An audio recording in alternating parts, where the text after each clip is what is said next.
शिवलिंग पे चढ़े हुए जल को जब हम अपने ऊपर प्रोक्षण करते हैं, शिवलिंग पे चढ़े हुए जल को जब हम अपने ऊपर छींटते हैं, शिवलिंग पे चढ़े हुए जल को जब हम आचमन करते हैं और हम आचमन कर कर या प्रोक्षण कर कर अपने ऊपर छींट कर कहीं पर भी चले जाएं, किसी भी जगह पर चले जाएं, किसी से भी मिलने, किसी भी स्थान पर पहुंच जाएं, शिव महापुराण की कथा कहती है जब तक शंकर के शिवलिंग का जल तुम्हारे मस्तक पर चढ़ा रहता है, तुम्हारे कपड़े पर छुआ हुआ रहता है, तब तक तुम जिस जिस से मिलते हो सभी को गंगा के स्नान का पुण्य फल प्राप्त होता रहता है। लोग कहते हैं कि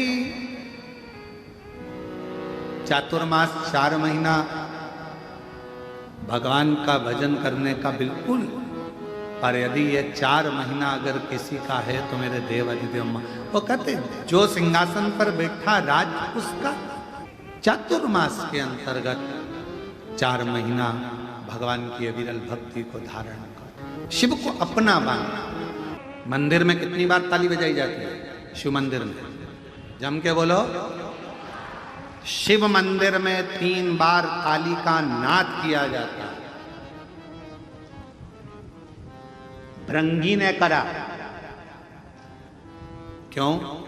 शरीर के अंदर से मांस चले गया था, केवल अस्थियां बची थी, केवल अस्थि। 3 ताली का नाद किसके लिए करा जाता है? क्यों करते हैं?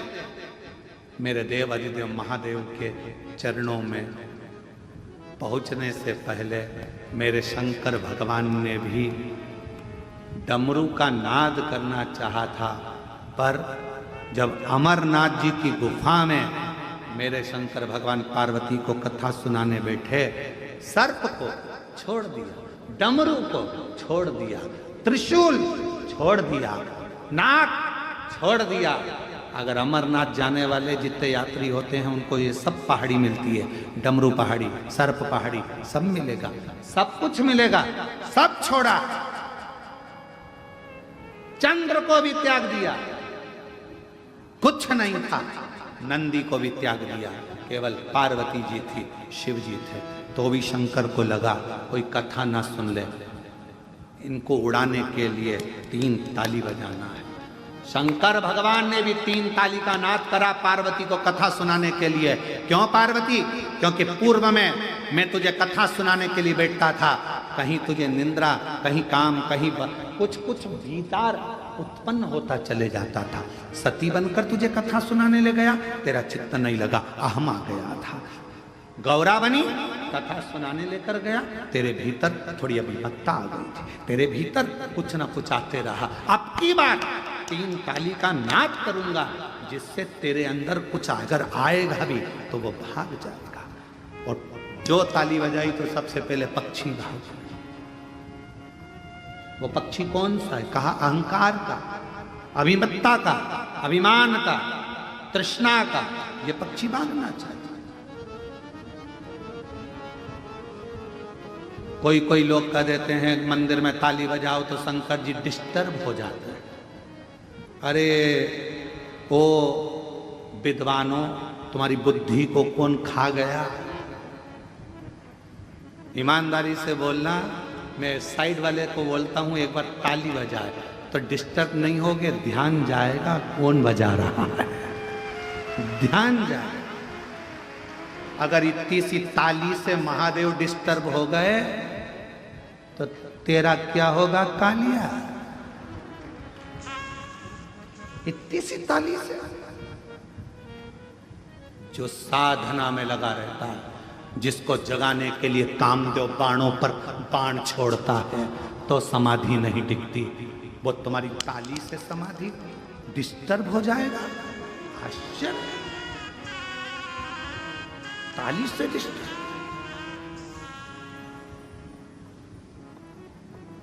चित्त लगता, मन, हृदय शिव।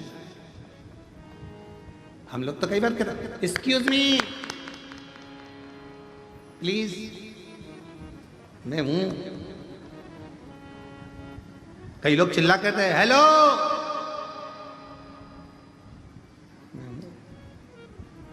ओ बाबा, मैं हूं। उसी तरह बाबा के धाम में 3 बार ताली बजाने से हम शिव जी से कहते हैं बाबा हमारे भीतर के अहंकार, काम, आसक्ति, लोभ, तृष्णा सब हट जाए और मेरा मन आपके चरणों में लग जाए। आप मेरे, मैं आपका हो जाऊं, इससे ज्यादा कुछ नहीं। मैं आपका, आप और कुछ नहीं। यदि कोई संसार सागर में जन्म लेता है, पृथ्वी पर आ जाता है और मान लो भूलवश उसने कोई गुरु मंत्र, कोई गुरु दीक्षा, कोई गुरु नाम नहीं लिया, तो उस जीव का कल्याण कैसे?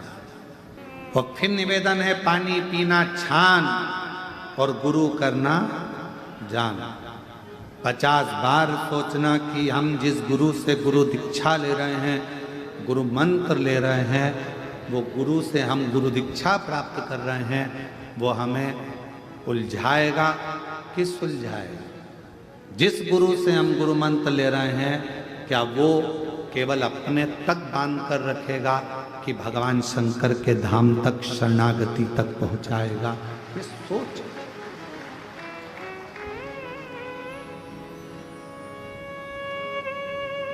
कई लोग आए,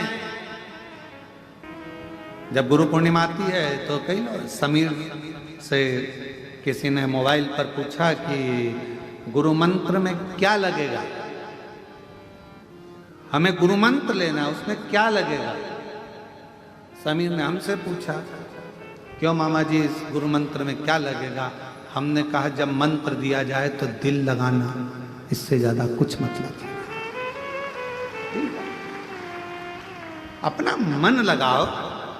हमारे गुरुजी ने जब हमारा ब्रह्म संबंध कराया था, श्री विठलेश राय काका जी महाराज, 1008 श्री विठलेश राय काका जी महाराज, जब हमारा गुरु दीक्षा हुई, जब हमारा ब्रह्म संबंध हुआ, हमारे हाथ में तुलसी का दल रखकर ठाकुर जी की शरणागति में जब लेकर खड़ा किया, तो उन्होंने एक ही शब्द कहा था, मिश्रा सामने भगवान है,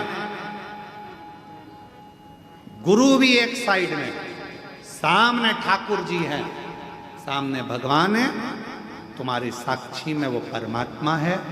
ये ब्रह्म संबंध केवल गुरु का नहीं है, ये संबंध शिव का अर्थात ठाकुर का और तुम्हारा है।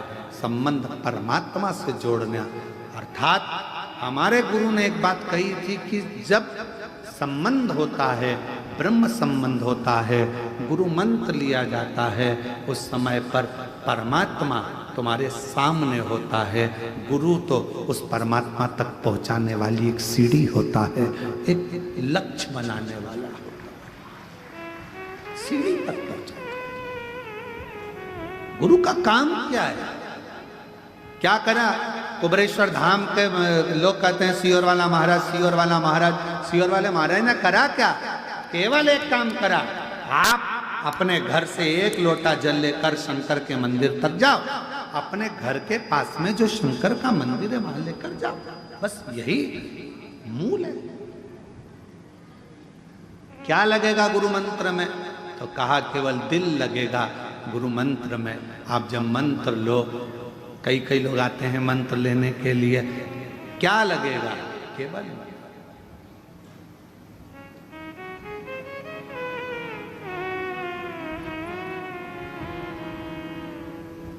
मन। सब जगह पर गुरु मंत्र पूरे साल दिया जाता है, पर कुबरेश्वर बाबा की धरा पर तो केवल एक दिन, गुरु पूर्णिमा के दिन आप गुरु के और परमात्मा के चरणारविंद में छोड़ दिया जाता है कि ये शिव का है, जो आया है ये शंकर का है और शंकर इनके हैं। हम तो बीच में इनका संबंध, जैसे शादी के समय पे पंडित जी नहीं होते, तुम्हारा ये बांध देते हैं गठजोड़ा, बंधन बांध देते हैं। गुरु का काम बस इतना ही है, शंकर से तुम्हारा संबंध बांध दिया जाए। और कभी फेरे में क्या होता है, कभी लड़की आगे होती है, कभी लड़का आगे होता है। उसी तरह कभी भक्त आगे चले तो कभी मेरा भोलेनाथ आगे चले, संबंध निभा चले। ये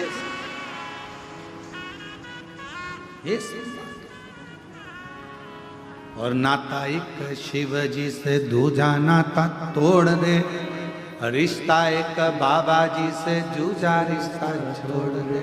साधु संगे राम रंगे अंग अंग रंगिए, जाई विधि राखे भोले ताई विधि रही। जैसा मेरा शिव राखे वैसा रही, जैसा वो रखना वैसा करो। शिव की आराधना। देवराज के मन में भी प्रश्न था, जैसे पार्वती जी के मन में प्रश्न आया कि संसार में आने के बाद मनुष्य की गति का क्या, उसका अगर गुरु दीक्षा नहीं, गुरु मंत्र नहीं तो उसकी गति क्या। तो कह दिया तुमरुका जी ने, जो शिव महापुराण की कथा को सुनता है, शिव को जो भजता है, एक लोटा जल जो शंकर भगवान को चढ़ाता है, उसने जिंदगी में आकर गुरु मंत्र नहीं भी लिया तो भी उसका गुरु शिव हो जाता है। शंकर उसका गुरु शिव है।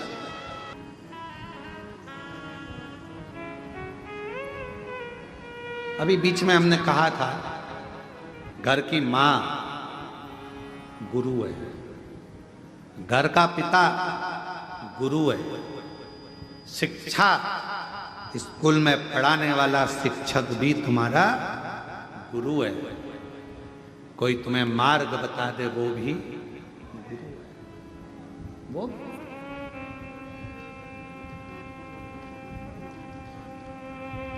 कभी कभी ऐसा होता है, तुम आ रहे थे, कहाँ जा रहे हो, सीहोर, मार्ग भटक गए, रास्ते में गाड़ी रोकी, किसी से पूछा क्यों भैया हमें सीहोर जाना है, कहाँ से रास्ता है, किधर से पकड़े, बस यहाँ से चले जाना, 45 किलोमीटर दूरी पे सीहोर जाए, ऐसे जाके ऐसे जाना। आते समय तुम भी उससे कह, वाह गुरु क्या बात कही रहे, बिल्कुल 45 किलोमीटर पर सीहोर मिल गया, वाह रे गुरु, मंजिल तक पहुंचाए वो भी गुरु है। पति गुरु है, वो भी मार्ग बताता है। माँ गुरु है, पिता गुरु है, शिक्षक गुरु है, और